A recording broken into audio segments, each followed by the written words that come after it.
কোন কলমে লিখছো বিধি ভাগ্যটা বলো আমার, আমার সুখ লেখার কালি ছিল না বুঝি তোমার।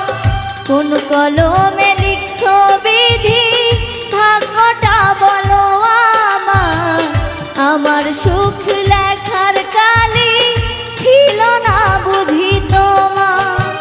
দুই চোখেতে কোথা থেকে আসে এত জল, এক জীবনে এত দুঃখ কেমনে সইব বল।